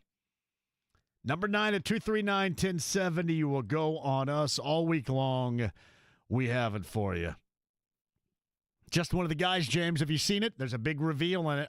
I have not seen it, no. Oh, man. What do you get off having? Oh, that's good. Like today, there'd be some, I'm sure, exclusion as a part of it. But back then, we were loving it. Loving every second of it. All right, we got Stephen Holder on the other side. Cam Bynum met with the media. Actually joined us on his way to the airport a little bit earlier. That podcast, 1075thefan.com. Cam Bynum. Thank you to Ryan Conwell of Xavier and Pike High School for joining us, too. That was really good. We'll recap that in a moment. Get back to the brackets. And Dane Fife, also early on the show, podcast 1075thefan.com. Don't go anywhere. Outlaw tickets to give away. And Stephen Holder after 5 on 93.5 and 107.5 The Fan.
93.5 and 107.5. The Fan. Happy St. Patrick's Day to everybody out there. Celebrate responsibly. Join us tomorrow, MoyerFineJewelers.com at the GOAT in Carmel. You got to get your bracket in because it's winner take all with MoyerFineJewelers.com. And the winner of the bracket challenge will receive, it's over $5,000 in value, a diamond from Moyer Fine Jewelers in Carmel. My advice to you right now is to get to MoyerFineJewelers.com and make sure your bracket is in. We'll be talking this up with Moyer Fine Jewelers. I think Dan and company coming up tomorrow at the GOAT in Carmel. So join us for cocktails, for conversation, for a bracket challenge filling outing. Just made that up. And you could win a diamond from Moyer Fine Jewelers. More than $5,000 in value. The GOAT in Carmel tomorrow. Who's with me? I mean, Tuesday after St. Patrick's Day. Come on now. It's only right that you all join me out tomorrow. The GOAT in Carmel. MoyerFineJewelers.com right now. Check out the bracket challenge. Fill it out. Can't bind him a little bit earlier. The podcast, 1075thefan.com. He joined us after his presser with the media assembled here locally earlier today on his way to the airport. Ryan Conwell, the former Pike guard, 38 against Marquette in the Xavier loss in the semifinals of the Big East Conference tournament. And Ryan joined us a little bit earlier. Xavier, Texas on Wednesday. That's a 9-10 start, part of the first four over in Dayton, Ohio. And Dane Fife, former coach, former player, just really all over the map. NCAA tournament, the Selection Sunday process, the IU coaching gig, all of which you should want to hear. The podcast is available, 1075thefan.com. Dusty May, your Big Ten Conference champion, the tournament champion, Michigan Wolverine head coach, joins us live from Denver coming up on Wednesday. Meantime, on the Andy Moore Automotive Group hotline from ESPN, ESPN.com, Stephen Holder joins us now. Good afternoon, Stephen. How are you? I am doing well. I'm not as rich as Cam Bynum, but I'm making the best of it. You know, the Colts got a little help side, evidently, from a current and then a former player in Stephon Gilmore. We were talking about that a little bit earlier, too. So a little helper from Gilmore right there to help get him in here. Yeah. Hey, listen, man. Kudos to Stephon Gilmore, who did request a trade out of Indy. So I guess that phone call could have gone a different way, potentially, you might think. But to his credit, his wanting to leave here was really not about the people. It was just more about the situation. And, yes, they played together, Cam Bynum and Stephon Gilmore played together in Minnesota, and he trusted his counsel quite a bit, actually, Cam Bynum did. And I think that was one of maybe not the biggest reason, but certainly a reason that he bought into the idea of coming here. He really did rely on advice from others. From Stephon Gilmore, from Segun Olubi, who's a backup linebacker here. They went to high school together, apparently, and are very close friends. And he definitely gave him, an endorsement of the organization as well. So he had some key voices in his ear, Cam Bynum did, to convince him this was a good place for him. And I think it's a good fit, in fact, as well. Yeah, it kind of seems like it on the surface. And again, before we see, a play, a series, anything like that defensively, why do you think he fits so well and what Lou Anarumo is going to do in year number one here? Well, it's about getting the football. That's basically it. And it's something that Anarumo has stressed. I think you're going to see Kenny Moore really be a guy who they use in that Swiss Army knife fashion that they always talk about, but maybe have gotten away from.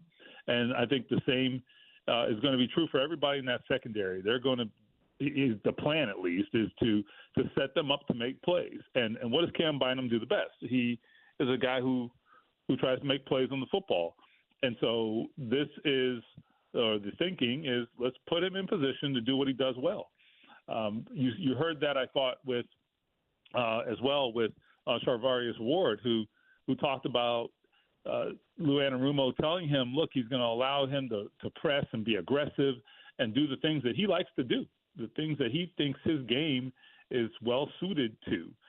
Among those is traveling with the opponent's number one receiver, just shadowing that top guy on the other side. That's not something we've seen here in Indy very much. I think the only guy that comes to mind who did that on a semi-regular basis, perhaps, was Vontae Davis. May he rest in peace. And that's been a long time. So I think you're going to see a much more aggressive approach just in attitude and strategy all around. And the goal is, let's make a play on the ball, and that is what it boils down to. I mean, turnovers win games. So I like where their head's at on defense, and I like that is the goal, because that is how you change games in this league. So Stephen Holder of ESPN, ESPN.com, of the Andy Moore Automotive Group hotline, and certainly we've seen a more aggressive in free agency. Colts front office and Chris Ballard, and a lot of people are pointing the finger toward, all right, the ultimate aggression would be going after Trey Hendrickson. You saw what Cincinnati did in bringing back high-dollar wide receivers here recently in the past 24 hours. And now it's been reported that Cincinnati is trying to work on retaining Hendrickson. Do the Colts, in your opinion, have any interest at all regarding this? They definitely have interest. That is true, and I've reported that. But that's not the whole story. There's more to it. And I mean, they're interested in lots of players. But what are they willing to do to get them, right? And so in this case, number one, the Bengals basically told everybody to go jump in a lake when they asked the price. And so teams would inquire, and they were told they want a first-round pick. Well, no one was willing to do that, clearly. There has been no momentum on a trade because teams, they're not interested in doing that for a guy who is 30-plus, right? So that was a non-starter for the Colts, certainly. The other issue for the Colts has been if you do get this guy, he wants a new contract. So what does that look like? What would that require for the Colts to accommodate a new contract? And it would take some maneuvering on their part, right? They have already signed several big contracts, 3 big contracts if you're talking about the 2 defensive backs and even Daniel Jones to a degree at least $14 million. So that's nothing to sneeze at. So they would have to do some financial maneuvering, which is not their style, right? To go create space to get another guy in the lineup. I don't think they are completely I don't think that's completely out of the question. Let's put it that way. The first-round pick probably is. But here's the good news. They're not getting a first-round pick, it doesn't appear. So if you are the Bengals and you can't come to terms with Trey Hendrickson, maybe you revisit the trade idea. And at that point, your price has to go down. The price can only go down at this point because people balked at that first-round pick. So we'll see. I mean, the one thing I will say that works against the Colts or anyone else who wants to land Hendrickson is that these 2 contracts that they did with the 2 wide receivers, it does kind of open up some cap space. Even though that's counterintuitive, I realize that. What happened here is you had these big contracts sort of in place because the T. Higgins franchise number, for example, is a huge number. And now that you have some certainty, you can spread out the cap hits on these big contracts so they can kick some of that down the road. But ultimately, sorry for the long explanation, but the last thing, ultimately, even though it might have helped them cap-wise, there's still the pure cold cash that they are putting out here. And for the Bengals organization, they have never laid out this kind of cash at one time, with the one exception being Joe Burrow. So to do it a third time here, I would be surprised. I'd be a little bit surprised if they do it. So we will see. Where's the bar set in compensation for the Colts, in your estimation? And I know that's exactly what it is, but where might you think that would be located? In terms of the trade compensation? Yeah, right. Yeah. I mean, how interested, I guess, would they be? Right. I mean, if it's me, so I don't know that answer specifically for the Colts, but I would say theoretically, if it's me, and it's not, but if it's me, I'm trying to talk them into a third. I'm trying to talk them into a third-round pick. And you could throw in something else, throw in a fourth or something. I don't know what that looks like. Maybe something next year, maybe two threes. I don't know, but I think you're trying to stay away from those premium picks here. Ultimately, unless there's a big market for him, and I don't know what that market is. I don't know how many teams are interested and at what level are they interested, et cetera. But unless there's a big market, I'm going to play hardball if I'm the Colts. I'm playing hardball on the trade compensation because I am not 100% sure they're going to do the deal, and so I would call their bluff and say, you're not going to pay him and see where it goes, right? And then you go from there. So, it's all fluid. So we will see. But that's what I'd do, and that's how I'd approach it. So Stephen Holder of ESPN, ESPN.com on the Andy Moore Automotive Group hotline. Cam Bynum met with the media a little bit earlier. Stephen was one of those out there. He also joined us on the show. The podcast is at 1075thefan.com. So any other thoughts, any other names? Because it's weird. It starts out as a fever pitch, especially when your team is actively involved, as the Colts have been this season. And then, 4 days later, it hits a significant lull. What else may be of interest further down the road that the Colts would like to add to this squad? Well, first, I'll start by saying this was a very, logical approach to free agency for the Colts. I give them credit for that. There wasn't a move where you had to ask yourself, okay, why are they doing that? I'm not sure what the logic is, right? We didn't have to ask that question. And so that's a good thing because sometimes people in the NFL or just in sports in general, people who run teams and owners, GMs, coaches, sometimes they act like they're smarter than us. And they are about the game, certainly. But at the same time, I've been around football a long time, and I know what a team's missing when you look at it, right? You can tell with your eyes what's missing. And for this team, it was secondary. They also addressed the backup running back, for example. That was a very glaring issue last year. So they needed to make a move at backup defensive tackle. They did that, right? So they did things that made sense. And I got to say, I'm happy to see that, right? Because if you're sitting here now, a week into it, asking yourself, well, I'm not sure I understand this move. Well, that's probably bad, right? So because we've been there before. Or maybe even the lack of a move. Why didn't they do X? We're not asking that, so that's good. So in terms of what's next, I think you got to look at linebacker. They'll probably look at the draft as well, but I think it would do them some good to find a somewhat experienced linebacker. You can do that relatively cheap. I don't know if there are any really great options left, but I think they need to do that. EJ Speed, whatever you think about him, you do have to replace him. And so unless they're waiting him out, maybe they're going to bring him back. I don't know that answer, but I can't rule it out. We saw that last year with Julian Blackmon, for example. They told him, go check out the market, and then, we'll talk later. And the market did not respond kindly to him. There was still an offer on the table. He came back and took it. So could that happen with EJ Speed? Perhaps.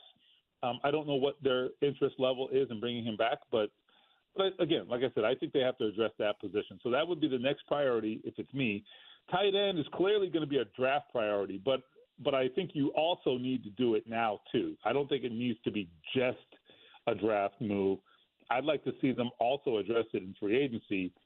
There's some possibilities out there. They may not, be blockbuster moves, but that's not necessarily what I'm talking about. I just think you need to address that position before you go into the draft and are completely hostage, right? So those would be my observations right now in terms of what's next.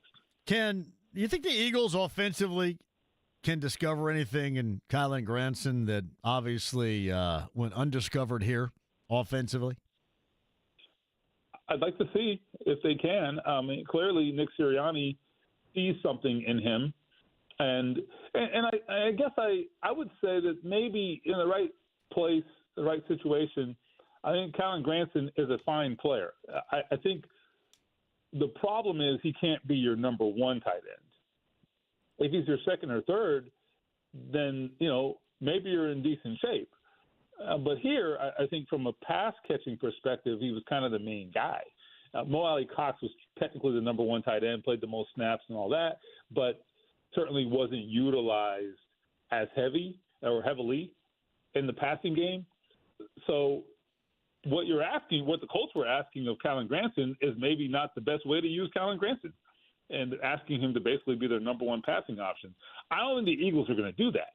So that's the difference, right? The difference is, what are you asking of the player, and is it appropriate to his level, and what should be asked of him as a contributor? And I think the Eagles will do that. So it may look different for Kylen Granson in Philadelphia, but it will probably be more appropriate, if that makes sense. Yeah. So you look at the list of free agents, and there's still name dudes out there. How many of these name dudes may not find a spot, you think? There's some interesting ones there still, no doubt. Well, we're in that right now. We're in that second wave of free agency, which is the musical chairs situation, where the big money gets thrown around and everybody's trying to find a seat, and then there's a lull, and it's like everybody's looking for a seat because the main seats got taken, the big money got taken. So now at this point, your best bet is to have the steering contest. Take a few visits, wait them out, see where things go, because that gold rush is over. So this is the part where, you have teams that are sort of trying to get bargains, and you have players who are, sort of weighing their options, taking visits, and it's a little bit of a staring contest, as I said. So if you're willing to be patient, and I think that is the way to go at this particular stage, if you're willing to be patient, you can find some deals, and you can find some good quality pickups in this stage of free agency. It's also, I would argue, where Chris Ballard has done his best work for the most part, or a lot of his good work in free agency. So he has done in the Justin Houstons and guys like that. Those moves worked out. So I'd say that we could possibly be seeing one or more of those. Maybe not quite as expensive as those two guys, but certainly something noteworthy. So we'll see. Mo Alley-Cox. Any other interest in? You think a wide receiver we might know to add to it at all, or are they going to, you think, stand where they are right now with that group?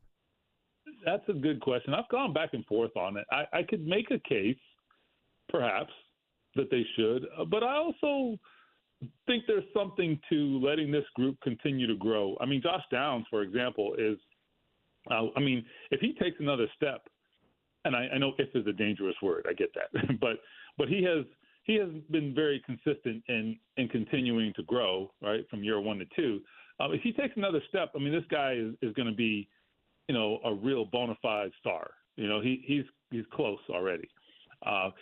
If Michael Pittman's healthy, what is he? We didn't see the best of Michael Pittman last season, clearly. So if they get him healthy, I think he at least starts to maybe have a chance to live up to that contract, at least in terms of perception. So maybe if you let that group just kind of do what it does and continue to grow, you might find that it's enough. I actually don't have a problem with that argument, and I could be wrong, but my guess and my sense is that the Colts will do that. They'll let that group continue to grow. Hope that A.D. Mitchell, that the light comes on. Alec Pierce is Alec Pierce. I'm not worried about him. That's more of a quarterback issue. If you can get him, to get more out of him. So I like the group they have. If anything, you might add a veteran guy for depth, but you also have Ashton Dulin, who they brought back, and they do like him, obviously. Stephen Holder of ESPN, ESPN.com. He's on the Andy Moore Automotive Group hotline. I appreciate that. If you're going to watch a little hoop over the course of the week, enjoy that as well, too. Very busy around here, even if, again, we have slowed down a little bit in the free agency market. Yeah, you're right. I'll say this. You had Cam Bynum on earlier, so yep. I'm not telling people anything they don't know, but you're going to like this guy. Like he's the real deal in terms of just as a human being. And I have some insight on him just from people that we know in common, and I've heard great things. So I'm looking forward to covering him, and I like that they're bringing some personality. You know, these new guys that they've brought in. Same thing with Ward. You know, and he's like, look, I'm that guy. He's like, I'm a guy, and you know whether you like that or not, or if you're someone who embraces that kind of talk or not, I would say this. That plays well in the locker room. You know, when you can do that, you go out there and you back it up. You're going to command a lot of respect in that locker room. And then a guy like Cam Bynum, who, you know, has come from a 4th-round pick, I believe, and now, you know, gotten himself a huge contract and played his way into being a real star in this league. Guys respect that. So I like the players they got, but I also like the presence and the personalities that they got here as well. That is Stephen Holder of ESPN on the Andy Moore Automotive Group hotline. Always a pleasure, man. Have a great week. All right, see you soon. All right, Stephen Holder there. He mentioned Cam Bynum joined us a little bit earlier. Podcast 1075thefan.com. Pacers back at it tonight. We'll find out. This is an 8 o'clock tip, so maybe at some point before 6, maybe a little bit after 6. We know that Pascal Siakam is going to be missing tonight due to personal reasons, so he is out. But going in, Nesmith, Turner, and Halliburton were also questionable. And we'll follow to see the activity or not for those 3 coming up tonight. In Minnesota, again, that tip is at 8 o'clock. The Timberwolves have won 8 consecutive games. That would include Phoenix, Philly, Charlotte, Miami, San Antonio, Denver. That was on the road in Denver, by the way, last Wednesday. Orlando and Utah. And Anthony Edwards in the last 3 wins, 41, 28, and 29.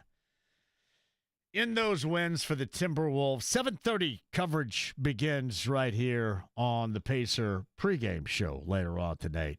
8 o'clock is that tip time. All right, we got some time for calls on the other side. 12:40 coming up on Thursday. Purdue and High Point, that's the 4v13. I mentioned a little bit earlier some of the prestigious alumni of High Point in North Carolina. James, you did reach out to one, right? Say again, sorry. Yeah, you did reach out to one of the alumni of High Point. Oh, yes, I did. Yes, you did. So, hey, we'll go over that coming up on the other side, too. Get some of your thoughts at 239-1070 of the selection process yesterday that obviously has played a role. And we'll go over IU coaching stuff if you want to do that as well. Anything you want to hit up. Women's tournament, too. We'll give you that breakdown because, obviously, IU, Ball State, a part of that. I mentioned, too, Butler a little bit earlier is going to be in the Crown tournament that's going down in Vegas. It's a weird dynamic of NIT and Crown teams that are going to be playing tournaments as well. Coming up here in the postseason in college basketball. We'll explain coming up on the other side. Also, yes, MoyerFineJewelers.com. You make sure you're a part of this, and make sure you join us at the GOAT in Carmel tomorrow. I shall explain. Don't go anywhere. Your calls, how you can win big in our bracket challenge, and more still to come. The stream, the app, it's HD Radio, the AAA Membership Lounge. Become a AAA member today at AAA.com. 93.5 and 107.5 The Fan.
magazine that my last words were, I'm on drugs.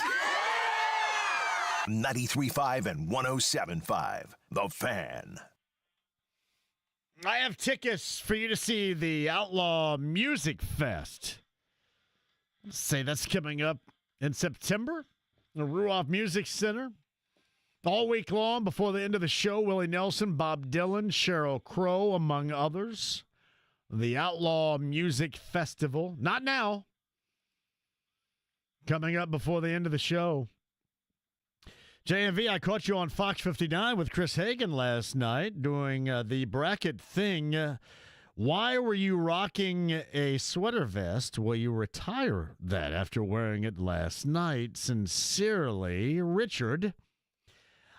Listen, a couple of things. One is, why did everybody have such a significant issue with my sweater vest last night? People are telling me to retire it, be done with it. Are sweater vests an issue? And the other thing, like, I am down to a lot of, and it's good. It's good for me.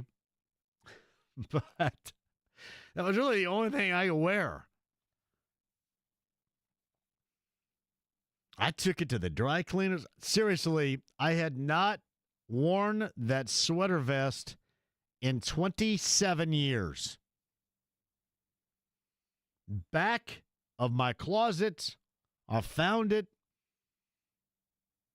And the undershirt I had with it, too, that was also maybe not 27 years, but that was a long time ago. So the thing comes out after 27 years. I take it to the dry cleaner. I rock it on Fox 59 last night. You guys are telling me I need to retire it? What is wrong with a sweater vest? James, you're the wrong person to ask because there's no way in hell you have or ever worn a sweater vest. I have never worn a sweater vest, no. Can somebody out there that is fashion conscious tell me what is wrong? I wasn't trying to be Jim Tressel last night. I'm just curious what's wrong with it. I've worn a denim vest with patches and stuff on it. A denim vest? I guess I would have to say the thing. I mean, initially I go, denim vest, huh? What is wrong with a sweater vest? I would have to ask. I like that. Bill Reynolds says, will this mean more sweater vests? I actually have two more in the collection at home. One was really, really big. So what I need to do is I need to wash them, and then I need to shrink them up when I dry them. But it was problematic. Just out of curiosity. Thank you for asking. All right, I owe some people some calls at 239-1070. Let's go ahead and start with Thomas on line 3. Thomas, welcome to the show. How are you? Hi, JMV. How are you doing today? Hello, Thomas. Thank you for the call. Look, it's been a long time since I called you guys in, and you know I would love to work for the Colts, but I seriously need a little bit of time to talk because I figured out how to fix our offseason from this point on, and it actually makes sense. Okay. With or without Fred Hendrickson. So Xavier Smith is still on market, and he had 10 sacks, 7 quarterback hits, and 50 hurries for a total of 67 total pressures.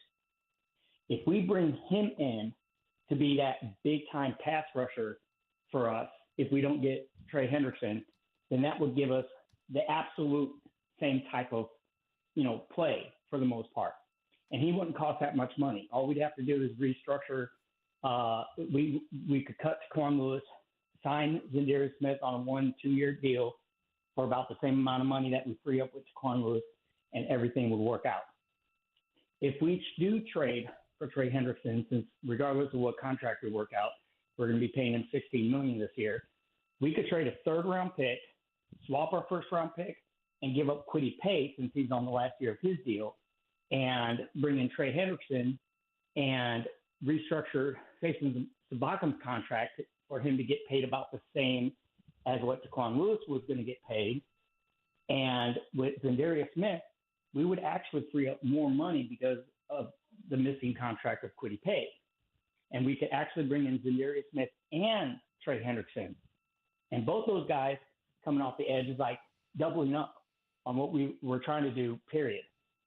And when you look at the offense, we would have enough money freed up that we would be able to sign Tevin Jenkins. And I want to push really, really hard for Tevin Jenkins right now. What? He's still on the market. Yeah, I want to get back to Za'Darius Smith you brought up.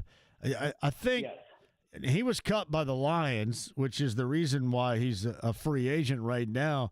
But did his productivity increase? Because if we remember, they lost Aiden Hutchinson a year ago. And I think they had him, and is that when his productivity went up? I get what you're saying about 9 sacks. He is, however, 32 years old. Hey, Kwity Paye's on a 1-year deal. So if we bring him in on a 1-year deal to come in on passing downs, say we don't get in on the Trey Hendrickson sweepstakes for whatever reason, you bring him in for 1 year. Kwity Paye's on a 1-year deal, and unless he really just shoots up past the moon, then there's probably no reason that we're going to sign him unless it's because look at what Dale Abadango, he got freaking $16, $17 million a year. And he was a backup that played fairly well for us last year. Kwity Paye's a little bit better on the run, but is right there, maybe a little bit less in the pass rush terms. But when you look at it from a standpoint of us trying to build what we have now, we have maybe $19 million left in cap space. We spend about $6-7 million of that for Tevin Jenkins, who ranked both in run blocking and pass blocking right under where Will Fife was at last year. And he's bigger. You know what's hey Thomas? You know what's interesting to me is Stephen Holder brought up Justin Houston, that did work out. But then I also will bring up Yannick Ngakoue, which didn't work out. So I guess, and I do have to make a run of it here. Thomas, thank you very much for the call. I'm a little bit torn as to if they go that particular direction. They might. I don't know if it would be with Za'Darius Smith. I just know that I guess you would call it mixed results, right? I think you would say, well, Houston worked out. Now, Ngakoue clearly didn't. I think Ngakoue happened, how many years ago was that? And it was about the time of the NCAA tournament, because I think when that happened, I was at a Buffalo Wild Wings in Greenwood during the tournament. I would not be surprised if they went after a veteran of sorts along that defensive line like that, a pass-rushing veteran. And Smith was a guy that they called it a cap casualty. He did have 9 sacks, 4 of which I think came after Aiden Hutchinson went down for the rest of the season with an injury a year ago. The year prior, 2024, I think he had 5 sacks with the Browns. Thomas, thank you for that call. Ike, before the break, go ahead. Ike, join the show. Yeah, I got a question. I got an answer, hopefully. Ike, go ahead. Did the Hoosiers make the NIT? They will not accept. The NIT bracket is full right now. They are done playing basketball for the season, Ike. Okay, that was all I wanted to know. I didn't hear nobody talking about it. I'm glad. Yeah, well, the NIT is interesting this year. And thank you, Ike, for the call. As Ike brought this up, I feel compelled before we go to a break to tell you about it. They got that, and you have the Crown that has 2 postseason tournaments, and the Crown is being held in Las Vegas. I think the NIT Final Four is still going to be here coming up in Indy. But NIT 1 seed is SMU, Dayton, UC Irvine, and San Francisco. And the Crown, I think the Crown has, I don't know, I want to say more interesting, but I don't know, would you call it more of a power conference flavor? I guess you could make that argument, right? And Butler's a part of that. taking on Utah March the 31st. Trying to think who else is a part of this, too. In Georgetown, DePaul. College Basketball Crown is what this called, and that's on Fox and Fox Sports 1. Villanova, USC, Oregon State, Central Florida. I mentioned Cincinnati. I think George Washington. Is Boise State a part of the Crown? You'll have to look that up, James, if you don't mind sometime. Arizona State, Nebraska. So it is broken down in two different areas. But to answer what you originally brought up, IU just decided to hang it up after they didn't make the tournament. James? Boise State is in the crowd. Thank you very much. IU women down in Columbia, South Carolina. I think they get Utah as well, and then obviously would end up getting South Carolina after that, kind of like last year. Shout out to Ball State, too, the Ball State women. Fantastic season they're in.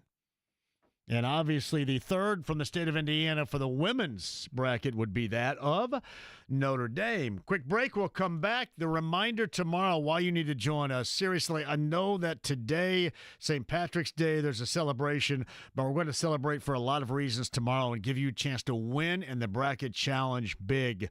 We'll do that. We shall explain. Close out with calls at 239-1070. That and more on a busy Monday coming up next. Sit tight. 93.5, 107.5, The Fan.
Diablo sandwich of Dr. Pepper. Make it fast. I'm in a damn hurry.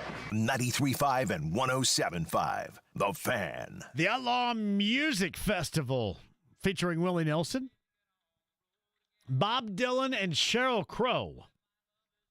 Ruoff Music Center, Noblesville, September the 18th. It's a Thursday at 3:45. I believe I'm going to take my mom. I'd mentioned that. I called G the other day, and I said, hey, I'm going to get tickets to go see Willie Nelson. And she said, yeah, great, and then proceeded to give me 15 reasons why it would probably be a failure, which is pretty awesome. But no, big fan she has been of Willie Nelson forever, and I'm thinking, all right, now is the time.